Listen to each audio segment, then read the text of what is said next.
पुरुषोत्तम मास महात्म्य द्वादशो अध्याय। नारद जी बोले, जब भगवान शंकर चले गए तब हे प्रभु, उस बाला ने शोक कर क्या किया? सो मुझ विनित को धर्म सिद्धि से के लिए कहिए। श्री नारायण बोले, इस प्रकार राजा युधिष्ठिर ने भगवान कृष्ण से पूछा था। सो भगवान ने राजा के प्रति जो कहा सो हम तुमसे कहते हैं, सुनो। श्री कृष्ण बोले, हे राजन, इस प्रकार जब शिव जी चले गए तब वह बाला प्रभावित हो गई और लंबे श्वास लेती हुई बड़ी डरी और वह किशोदरी अश्रुपात पूर्वक रोने लगी। हृदय अग्नि से उठी हुई ज्वाला से जलते हुए अंग वाली वह तपस्विनी कन्या वनाग्नि से जले हुए पत्ते वाली लता की तरह हो गई।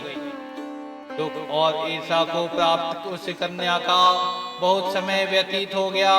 जिस प्रकार चूहे के बिल में घुसकर आक्रमण करके सर्प उसे वश में कर लेता है, इसी प्रकार उपयुक्त शोचनीय अवस्था को प्राप्त उस तपस्विनी बाला का पर उस प्रभु काल ने आक्रमण कर उसे वश में कर लिया। वर्षा ऋतु में मेघ से घिरे हुए आकाश में बिजली चमककर जैसे नष्ट हो जाती है, उसी प्रकार तपस्या से जले हुए पाप वाली वह कन्या अपने आश्रम में मर गई। उस समय धर्मिष्ठ यज्ञसेन नामक राजा ने बड़ी सामग्रियों से युक्त उत्तम यज्ञ किया। उस यज्ञ कुंड से सुवर्ण के समान कांति वाली एक लड़की उत्पन्न हुई। वह कुमारी द्रुपदराज की कन्या के नाम से संसार में विख्यात हुई। पहले जो मेधावी ऋषि की कन्या थी वही सब लोगों में द्रौपदी नाम से प्रसिद्ध हुई। उसी को स्वयंवर में मछली को वेद कर भीष्म, कर्ण आदि बहुत से राजाओं को तीर के समान कर क्षुभित रजमंडल दल में अर्जुन ने पांचाली को पाया। हे मुनि, वही द्रौपदी दुष्ट दुशासन द्वारा बाल पकड़कर खींची गई और उसे हृदय विदीर्ण करने वाले वचन सुनाए गए। पुरुषोत्तम की अवहेलना करने के कारण मैंने भी उसकी उपेक्षा की। जब वह मेरे में स्नेह करके मेरा नाम बराबर लेने लगी, हे दामोदर, हे दया सिंधु, हे कृष्ण, हे जगतपते, हे नाथ रामानाथ, हे केशव, हे क्लेश नाशन, मेरे माता पिता, भ्रातृवर्ग, सहेलिये, बहन, भांजे, बंधु, इष्टपति आदि कोई भी नहीं है। हे ऋषिकेश, मेरे तो आप ही सब कुछ हैं। हे गोविंद, हे गोपीनाथ, गोपिकानाथ, दीनबंधो, दयानिधे, दुशासन से आक्रमण की गई मुझे क्या आप नहीं जानते? यद्यपि पहली पुकार में मैंने उसकी ओर ध्यान नहीं दिया था। जब दुशासन ने पराभूत होकर उसने मेरा पुनः स्मरण किया, तब गरुड़ पर चढ़ शीघ्र वहां पहुंचकर मैंने, हे राजन, उसे बहुत से वस्तुओं से परिपूर्ण कर दिया। सदा मेरे में स्नेह करने वाली मैं ही हूँ प्राण जिसके, ऐसी सदा मेरे भजन में परायण मेरी अत्यंत प्रिया सती सखी मुझको प्राणों के समान होने पर भी पुरुषोत्तम की अवहेलना करने के कारण उसकी उपेक्षा करनी पड़ी। पुरुषोत्तम का तिरस्कार करने वाले का मैं पतन कर देता हूँ। यह पुरुषोत्तम मुनियों और देवताओं से भी सेव्य है। फिर समस्त कामनाओं को देने वाला यह पुरुषोत्तम मनुष्यों द्वारा तो सेवनीय है ही। अतः आगामी पुरुषोत्तम की आराधना करो। 14 वर्ष के संपूर्ण होने पर तुम्हारा कल्याण होगा। हे पांडुनंदन, जिन पुरुषों ने द्रौपदी के बालों को खींचते हुए देखा है, हे महाराज, उनकी स्त्रियों की अलकों को मैं क्रोध से काटूंगा। दुर्योधन आदि राजाओं को यमराज के भवन को पहुंचाऊंगा, बाद तुम समस्त शत्रुओं का नाश कर राजा होंगे।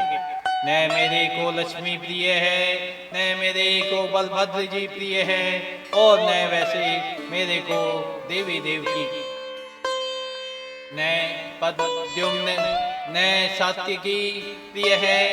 जैसे मेरे को भक्त प्रिय है, वैसे कोई प्रिय नहीं है। जिसने मेरे भक्तों को पीड़ित किया, उससे मैं सदा पीड़ित रहता हूँ। हे पांडव, उसके समान मेरा अन्य कोई शत्रु नहीं है। उसके अपराध का फल देने वाला यमराज है, क्योंकि वह दुष्ट दंड देने के लिए भी मेरे से देखने के योग्य नहीं है। श्री नारायण बोले, श्री कृष्ण ने पांडु पुत्र युधिष्ठिर आदि को तो और द्रौपदी को समझाकर द्वारका जाने की इच्छा से कहा, हे राजन, वियोग से व्याकुल द्वारकापुरी को आज जाऊंगा, जहाँ पर महाभाग वासुदेव जी, अपने हमारे बड़े भाई बलदेव जी, हमारी माता देवक जी की तथा गदसाम्ब आदि और आहुत आदि यादव रुक्मिणी आदि जो स्त्रियां हैं, दर्शन की उत्कंठा वाले, वे सब हमारे आगमन की कामना से टकटकी लगाकर हमारा ही चिंतन करते होंगे। श्री नारायण बोले, इस प्रकार कहते हुए देवेश श्री कृष्ण के गमन को जानकर पांडु पुत्र किस प्रकार गदगद कंठ से बोले, जिस प्रकार जल में रहने वालों का जीवन जल है, उसी तरह हम लोगों के जीवन तो आप ही हैं। हे जनार्दन, थोड़े ही दिनों के बाद फिर दर्शन हो। पांडवों के नाथ हरि हैं और तीनों लोकों में दूसरा कोई नहीं है। इस प्रकार सामने ही सब लोग कहते हैं, अतः हम लोगों को की हमेशा रक्षा करें। हे जगदीश्वर, हम लोग आपके हैं, भूलिएगा नहीं। हम लोगों के चित्त रूपी ब्रह्मों का जीवन आपका चरण कमल ही है। आप ही हमारे आधार हैं, इसलिए बारंबार हम सब प्रार्थना करते हैं। इन पांडव पुत्रों के निरंतर इस तरह कहते रहने पर श्री कृष्णचंद्र प्रेमानंद में मग्न होकर धीरे धीरे रथ पर सवार होकर पीछे चलने वाले पांडव पुत्रों को लौटाकर द्वारकापुरी को गए। श्री नारायण बोले, इसके बाद द्वारकानाथ श्री कृष्ण के द्वारकापुरी जाने पर राजा युधिष्ठिर अपने छोटे भाइयों के साथ तप करते हुए तीर्थों में भ्रमण को गए। हे ब्राह्मण, नारद भगवान के प्रिय पुरुषोत्तम मास में मन लगाकर श्री कृष्णचंद्र के वचनों का स्मरण करते हुए अपने छोटे भाइयों से तथा द्रौपदी से राजा युधिष्ठिर बोले, अहो, पुरुषोत्तम मास में होने वाले अत्यंत उग्र पुरुषोत्तम का महात्म्य सुना है। पुरुषोत्तम भगवान के पूजन किए बिना सुख किस तरह मिलेगा। इस भारतवर्ष में वह धन्य है, वह पूज्य है, वही श्रेष्ठ है जो अनेक प्रकार के नियमों से पुरुषोत्तम भगवान का पूजना वर्चन किया करता है।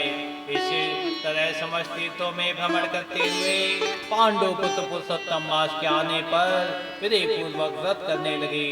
हे मुने नारद, व्रत के अंत में 14 वर्ष के पूर्ण होने पर श्री कृष्ण भगवान की कृपा से अतुल निष्कंठक राज्य से को प्राप्त किए। पूर्व काल में सूर्यवंश में होने वाला दृढ़धंध्वा नाम का राजा पुरुषोत्तम मास के सेवन से बड़ी लक्ष्मी पुत्र पौत्र का सुख और अनेक प्रकार के भोगों को भोगकर योगियों को भी दुर्लभ जो भगवान का वैकुंठ लोक है वहां गया। हे मुनिश्रेष्ठ नारद, इस पुरुषोत्तम मास के अतुल महात्म को करोड़ों कल्प समय मिलने पर भी मैं कहने को समर्थ नहीं हूँ। जी बोले, हे विप्र लोग, पुरुषोत्तम मास का महात्म्य कृष्ण द्वैपायन व्यास जी से मैंने सुना है, तथापि कहने को मैं समर्थ नहीं हूँ। इस पुरुषोत्तम मास के अखिल महात्म को स्वयं नारायण जानते हैं या साक्षात वैकुंठवासी हरि भगवान जानते हैं।